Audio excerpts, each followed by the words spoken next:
Hello everyone, and welcome back to Jacoby's Library. I am Zach with Storm Gaming Alliance, and in this series we have been reading through my collection of books we've gathered in the Adventures of Jacoby, my vanilla Skyrim Let's Play. Be sure to check that out. This episode picks up where last episode left off. This is going to be a brief history of the Empire, Part 2. Again, picking up through the reign of Tamrielic leaders and turmoil and wars and all that fun stuff. So, without further ado, a brief history of the Empire, Part 2. A brief history of the Empire, Part 2. Volume 1 of this series described in brief the lives of the first 8 emperors of the Septim dynasty, beginning with the glorious Tiber Septim and ending with his great-great-great-great-grandniece, Kentrya II. Kentyra's murder in Glenpoint while in captivity is considered by some to be the end of the pure strain of Septim blood in the imperial family.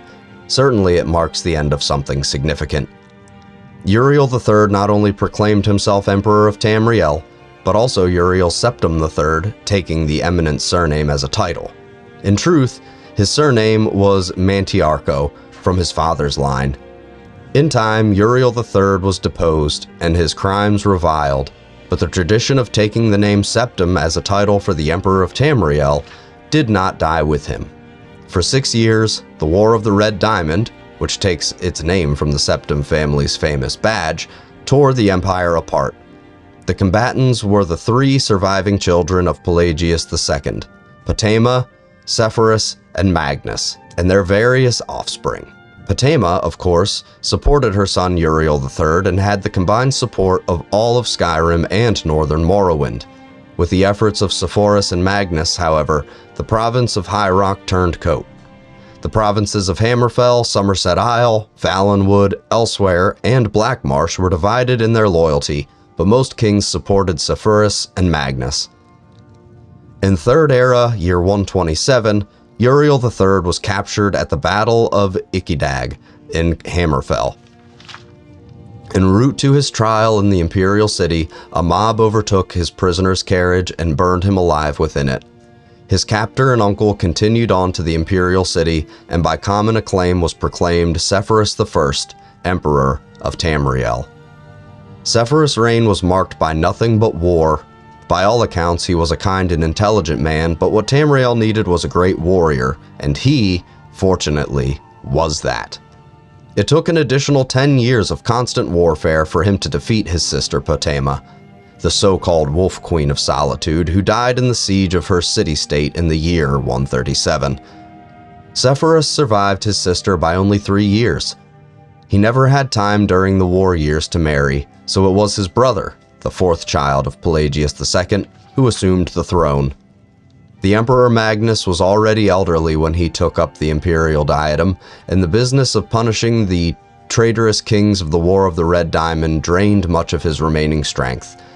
Legend accuses Magnus' son and heir Pelagius III of patricide, but that seems highly unlikely, for no other reason than that Pelagius was king of Solitude following the death of Potema and seldom visited the imperial city.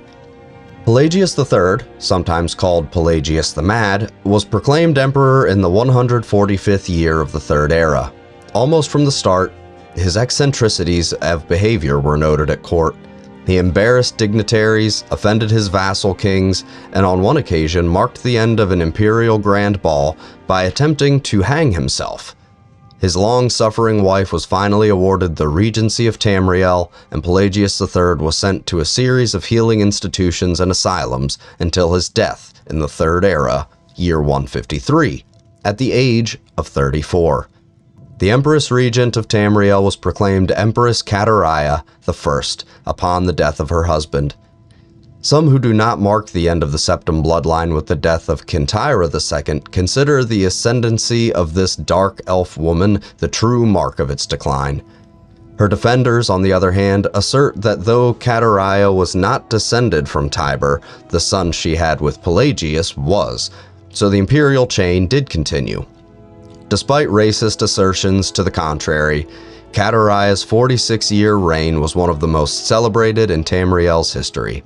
Uncomfortable, In the imperial city, Kataraya traveled extensively throughout the empire, such as no emperor had ever done since Tiber's day. She repaired much of the damage that previous emperors' broken alliances and bungled diplomacy created. The people of Tamriel came to love their empress far more than the nobility did. Kataraya's death in a minor skirmish in Black March is a favorite subject of conspiracy-minded historians. The sage Mentalius' discovery, for instance, of a disenfranchised branch of the Septim family and their involvement with the skirmish was a revelation indeed. When Cassander assumed the throne upon the death of his mother, he was already middle-aged. Only half-elven, he aged like a Breton. In fact, he had left the rule of Wayrest to his half-brother Uriel due to poor health. Nevertheless, as the only true blood relation of Pelagius and thus Tiber, he was pressed into accepting the throne. To no one's surprise, the Emperor Cassander's reign did not last long. In 2 years, he joined his predecessors in eternal slumber.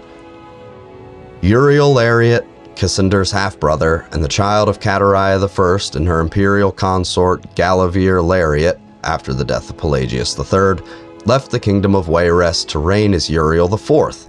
Legally, Uriel IV was a septim. Cassander had adopted him into the royal family when he had become king of Wayrest. Nevertheless, to the council and to the people of Tamriel, he was a bastard child of Kataraya. Uriel did not possess the dynamism of his mother, and his long 43-year reign was a hotbed of sedition. Uriel IV's story is told in the 3rd volume of this series.